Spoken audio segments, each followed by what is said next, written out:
Why did I become a helicopter pilot?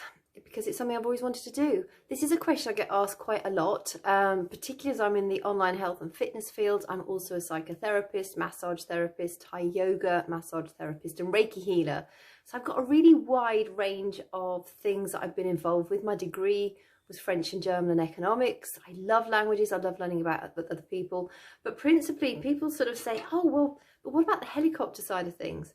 And I did it because it was a dream of mine always to fly a helicopter. I love machines. I used to have an old VW Beetle, and I used to love tinkering around with her engine, the amount of fixes I did on the roadside, wheels falling off, brakes failing, throttle cable going, throttle spring going, spark plugs, that kind of stuff, sort of general maintenance I got really good at. And I thoroughly enjoyed it.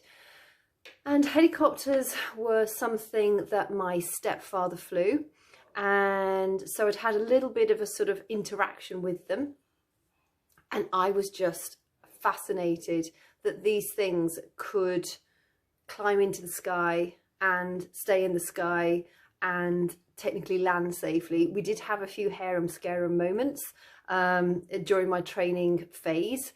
Not down to me, I must add, actually. It was down to very poor weather conditions, and in actual fact, the pilot that was training me that day, he since died. The weather got him as well. But it is, the reason I'm talking about helicopters is not to sort of for you to think, oh wow, she does helicopters. It's to express an opinion that you can do things that you put your mind to. You can make your life go in such a way that you can fulfill the crazy dreams.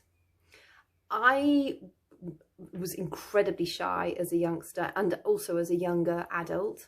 In fact, it's only really since I've started doing this career that I've overcome my shyness. I was painfully shy. People would talk to me and I'd blush, which would make things even worse. And then I'd blush even more. And it was just like, oh God, please, earth, just eat me up.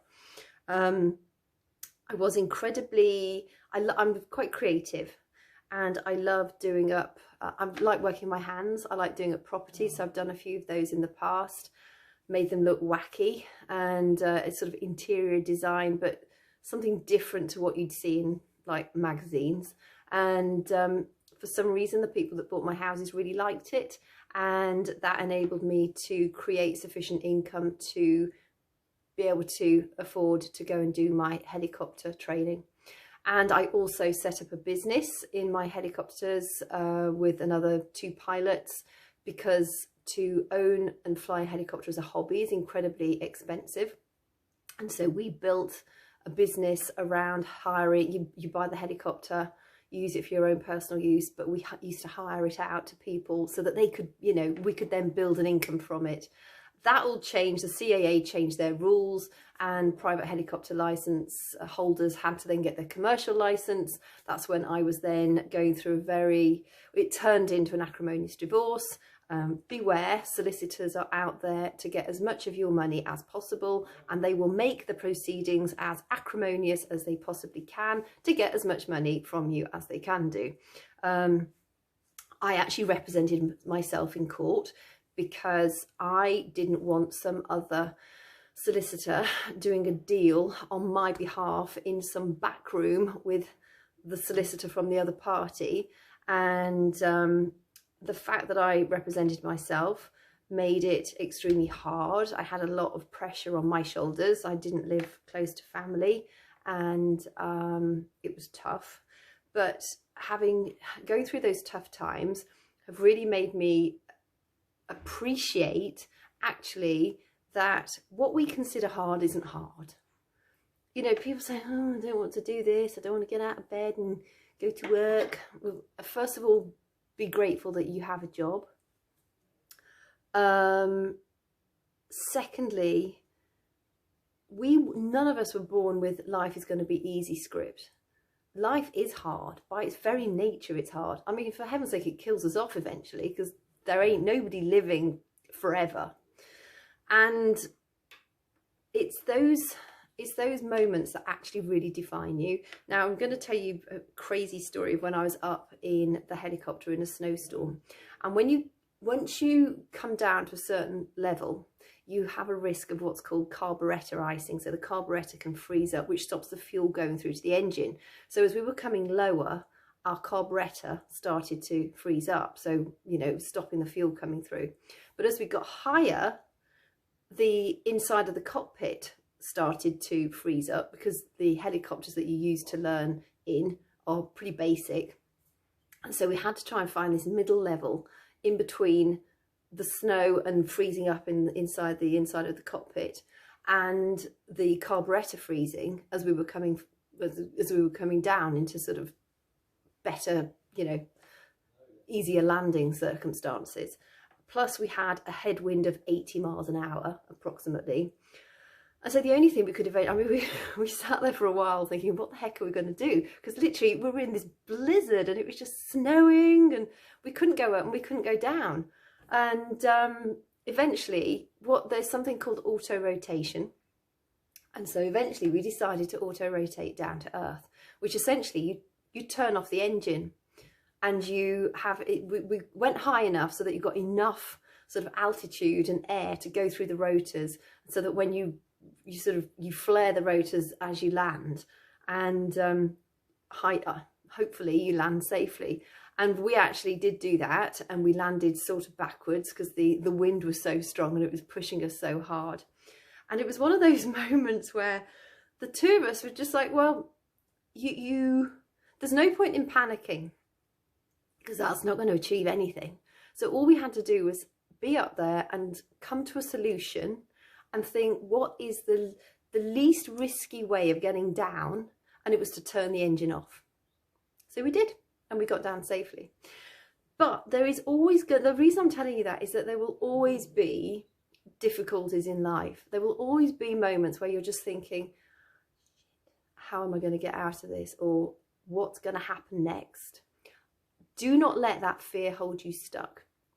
There were times I would get a letter from the divorce lawyers, and they always send it out over the weekend, so you haven't got time. You know, if you have your own representation or representative, you haven't got time. They're not in the office. You can't ask them for help, so you sit all weekend stewing and stupering over these scary things that they've written in the letter.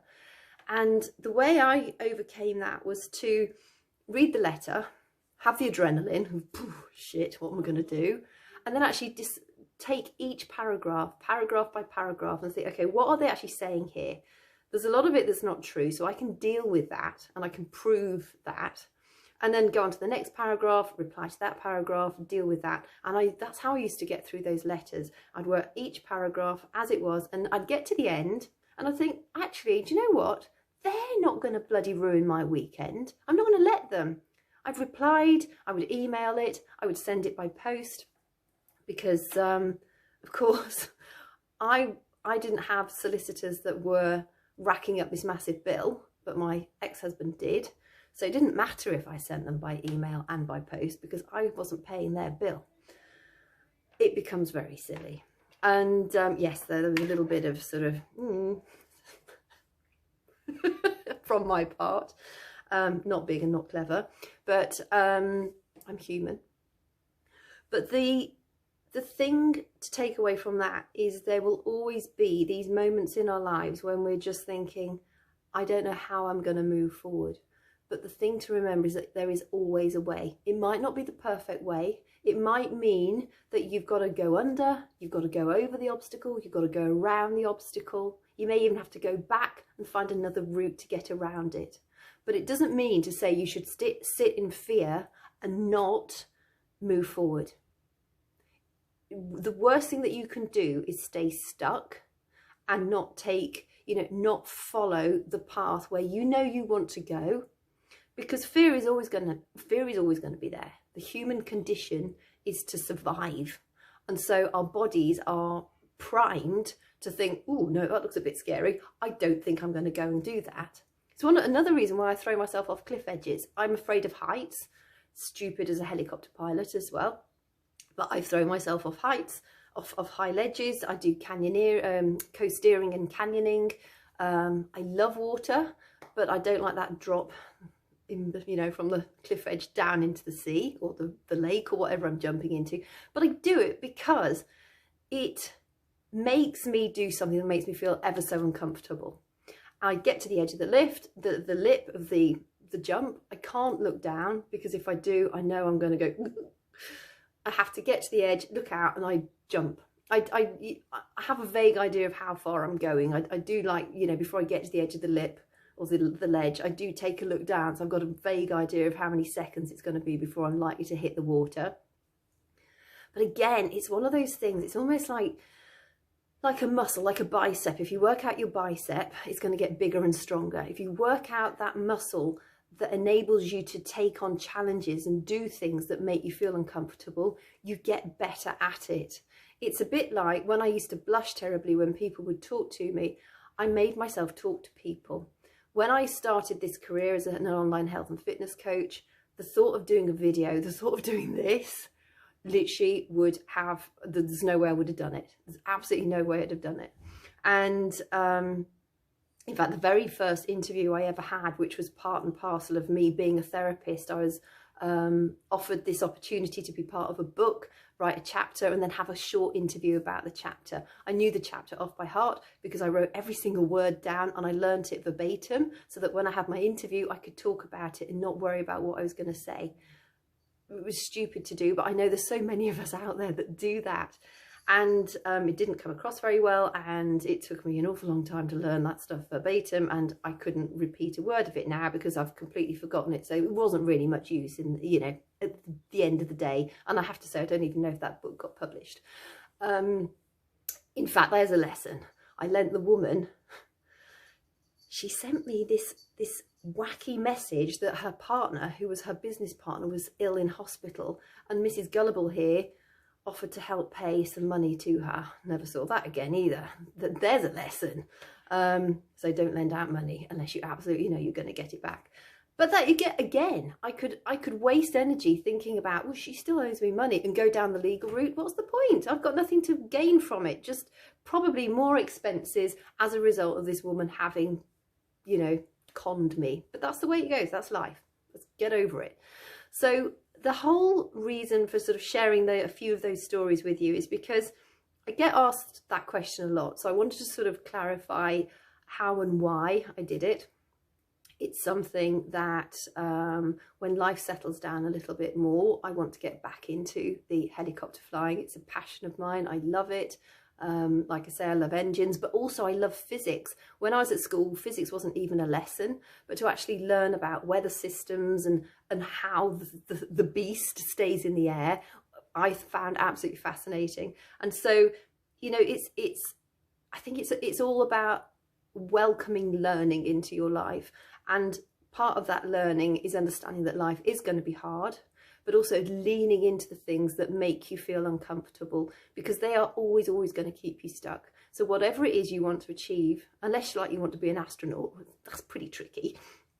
But most things within some stretch of the imagination are completely doable, and it requires you to have that belief that you can do it, and then find the way. If you really want something bad enough, you will find the way to do it. I absolutely promise you. So take that on board. Don't just listen to this and think, oh, well, you know, she did it. There's no way I could do it. I wasn't, the person that I was then is so different to the person that I am now. I'm much more confident now, but I was still a scaredy cat then, but I still did those things that I was afraid of. And any scaredy cat can do those things that they're afraid of. You won't become the courageous lion until you confront those things that you're afraid of. And as you build that muscle of getting better at doing things that you're afraid of, it's amazing how many doors open for you. It's like a quote I shared the other day: so many doors have closed in my face, so now I'm just buying the building that had those doors. And it's kind of that in a nutshell. So I hope this has been helpful. I just want you to not hold back on going for your dreams, because whatever you want to achieve in life, we only get one life. When I volunteer in hospice, one of the top regrets is that people didn't do enough of what they wanted to do while they had the opportunity to do it, and they also did too much of the wrong stuff that took them away from the people they love the most. So make sure you are creating the path that you will be proud of to have achieved, and that you are overcoming those things that you find frightening right now, so that you can achieve those goals that you want to get. That's it. Have a great day.